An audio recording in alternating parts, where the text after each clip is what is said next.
किसान मित्रों को मेरा नमस्कार। आज मैं फिर एक वीडियो लेके आया हूँ जिसकी जानकारी आपके लिए बहुत महत्वपूर्ण हो सकती है और इससे आप पूरा इस्तेमाल करके इस वीडियो को और इसकी नॉलेज को आप अपना बिजनेस कर सकते हैं और बहुत अच्छी इनकम आप इससे कमा सकते हैं। तो आप इस वीडियो को जरा गौर से सुनिए और इसके अंदर कुछ मैंने कैलकुलेशन यूज़ की है कि कोई भी बिजनेस जब करते हैं तो प्रथम चरण में, द्वितीय चरण में, पहले स्टेप, दूसरे स्टेप में क्या फ़ायदा हो रहा है और इसको कैसे करना चाहिए, उसकी कुछ कैलकुलेशंस हैं। उसको आप देखिए, समझिए और कहीं आपको डाउट होता है तो आप कमेंट बॉक्स में लिख के उससे उसकी जानकारी मुझसे ले सकते हैं। ये जानकारी सिर्फ आपके लाइफ को बेहतर बनाने के लिए मैं शेयर करता हूँ।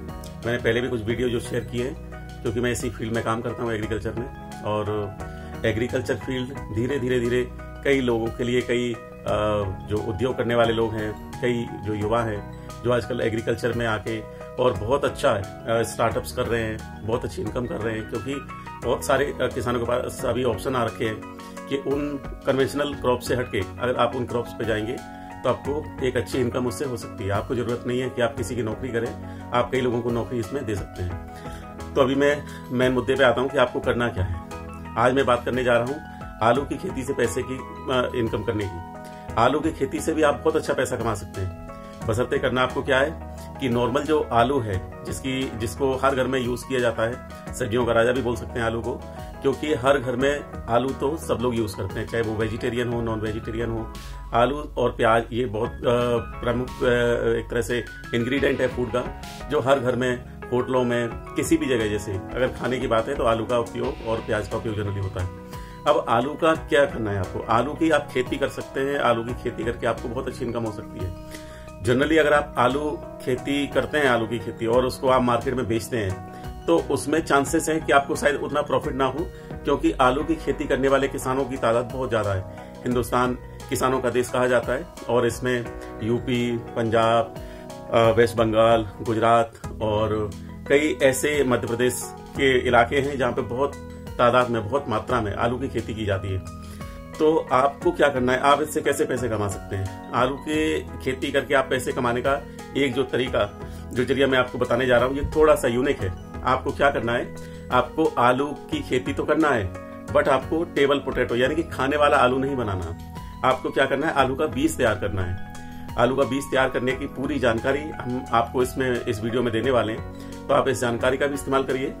और बाद में अगर आपकी कोई क्वेरीज है, कोई आपका प्रश्न है, तो आप कमेंट बॉक्स में लिख के और वो आप पूछ सकते हैं। मैं सबके आंसर उसमें देने की कोशिश करूंगा। और ये भी है कि अगर आपको कोई जानकारी चाहिए तो मैं आपको अपना मोबाइल नंबर भी उस पर शेयर करूंगा कि आप जो है उसमें आप कॉल करके भी वर्किंग आवर्स में आप मुझे क्वेश्चन पूछ पाए और उसके मैं आंसर आपको दे सकूं। तो अब मैं शुरुआत कर रहा हूँ आलू की खेती का। आलू की बीज की खेती कैसे करते हैं उसके बारे में थोड़ी जानकारी आपको शेयर करता हूँ।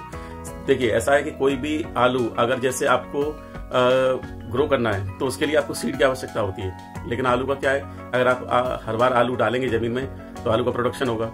लेकिन अगर 5-6 बार से ज्यादा आलू बार बार अगर खेत में आप डालेंगे तो उसमें वायरस आने की दिक्कत होती है। तो आलू का बीज कैसे तैयार होता है, इसके लिए क्या है कि CPRI जो हिंदुस्तान में संस्था है, गवर्नमेंट की संस्था है, centre of potato research institute, जो शिमला बेस है, हिमाचल में है, और जिसका रिसर्च अनुसंधान शिमला कुफरी जगह पे है जहाँ ठंड में ये ब्रीड तैयार होती है।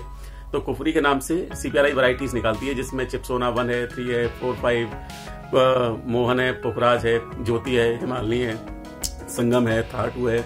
ऐसी कई वैरायटियां, मोर देन जो है 30-35 वैरायटियां जो ट्रेंड में रहती हैं, वो CPRI हर साल उनका ब्रीड तैयार करता है। और जिस स्टेट की जैसी रिक्वायरमेंट है वो स्टेट उन सीड को तैयार करती है।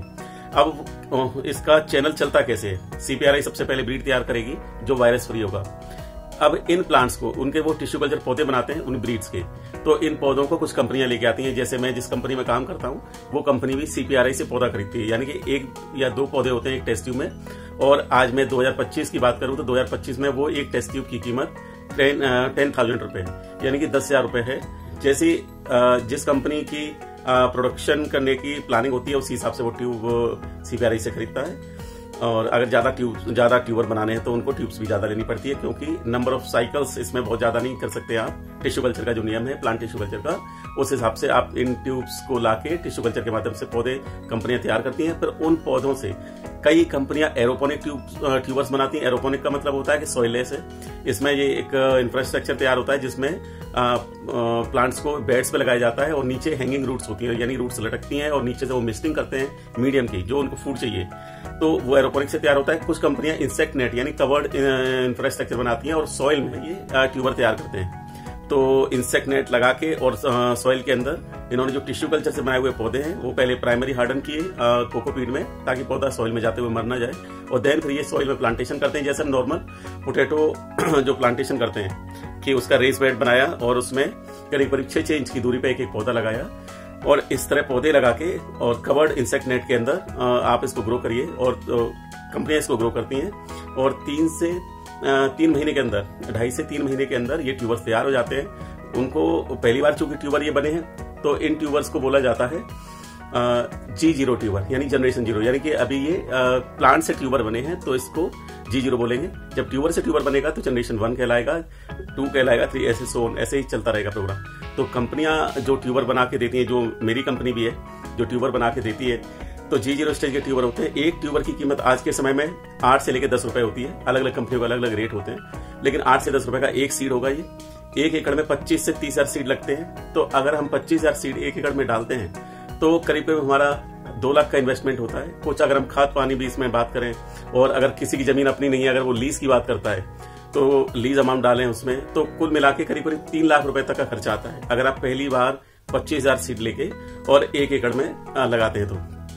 लेकिन फिर 1 एकड़ से, क्योंकि ये ट्यूबर का जो बनने का प्रोसेस है वो एक ट्यूबर से 5 ट्यूबर बनाता है कम से कम। वैसे तो एक ट्यूबर से करीब 18 से 20 ट्यूबर भी बन सकते हैं, 12 ट्यूबर भी बन सकते हैं। ये एक तो वैरायटी पे भी डिपेंड करता है और दूसरा क्लाइमेटिक कंडीशन और सॉइल पे डिपेंड करता है, लेकिन हम लोग इसको 5 गुना लेके चलते हैं। तो जैसे मैं बात कर रहा था कि 1 एकड़ में आपने 25,000 ट्यूबर्स लगाए और उनसे करीब करीब आपको 5 गुना, अगर हम बात करते हैं 5 ट्यूबर बनाता है तो 1,25,000 ट्यूबर बनता है। 1,25,000 ट्यूबर को आपको क्या करना है, अभी आपको बेचना नहीं है, क्योंकि आपने अभी ट्यूबर से ट्यूबर बनाया पहली बार, तो इसको जनरेशन 1 बोलेंगे।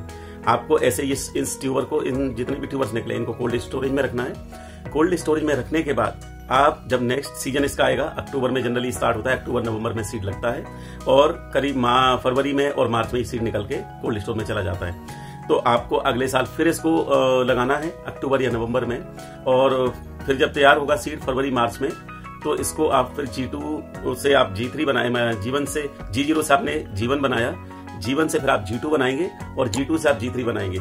G3 बनाने के बाद आपके पास 2 रास्ते हैं, क्योंकि अभी आपका सीड उस लेवल पे आ चुका है कि अगर आप G3 को डालेंगे सॉइल में तो उससे टेबल पोटैटो बन सकता है, या उसको आप एक बार और बल्कअप कर सकते हैं। तो ये आपकी चॉइस है। अगर आप सीड को होल्ड कर सकते हैं, होल्ड करने की आप में क्षमता है, तो मैं कहूंगा कि आप G3 पे एग्जिट ना होइए, आप G3 को होल्ड करिए और उसको ट्यूबर को फिर लगाइए और उससे G4 बना लीजिए। अगर आप होल्ड नहीं कर सकते तो जो G4 के साथ आप करने वाले हैं वो G3 के साथ कर सकते हैं। अर्थात आप G3 सीड को पैक करके ऐसे किसान भाई जो खाने वाले पोटैटो बनाते हैं, या ऐसी कंपनियां जिनको उस समय सीड चाहिए, जिनको फूड प्रोसेसिंग यानी कि करीब जैसे फ्रेंच फ्राइज, आलू की टिक्की या इस तरह की चीजों में जो यूज होते हैं पोटैटो, तो कंपनियां मार्केट से खरीदती हैं। तो आप ऐसी कंपनियों को या ऐसे फार्मर्स को जिनको आगे प्रोडक्शन करना है, उनको आप तैयार सीड बेच सकते हैं। जो आप सीड बेचते हैं उसकी कीमत कम से कम आपको 25 से 30 रुपए किलो मिलेगी।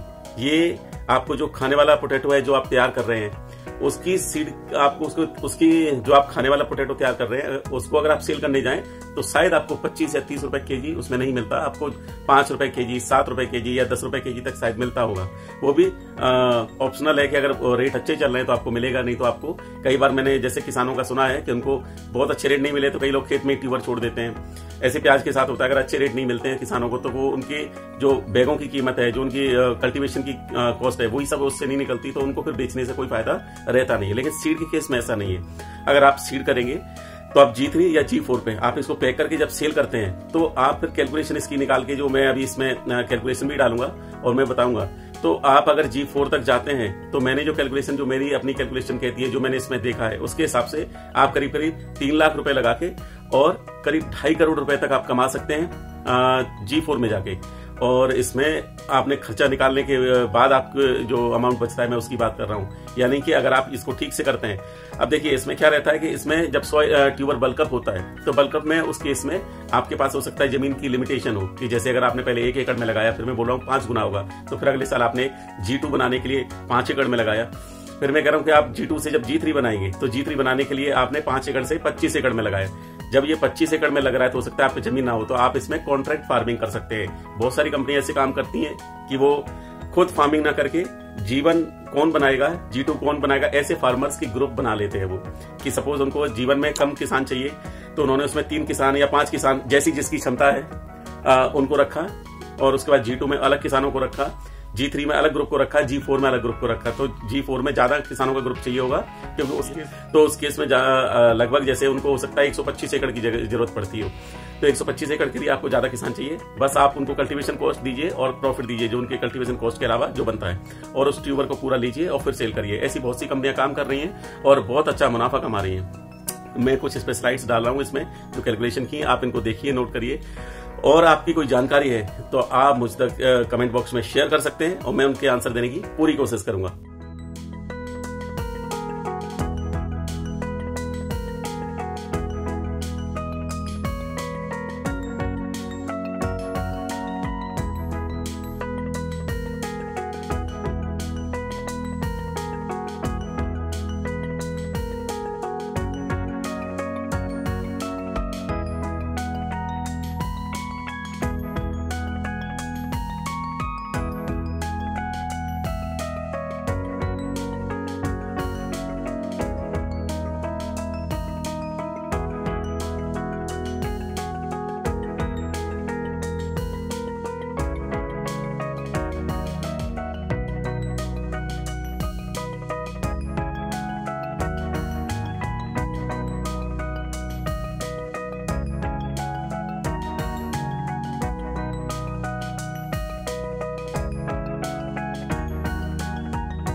आज के वीडियो में इतना ही।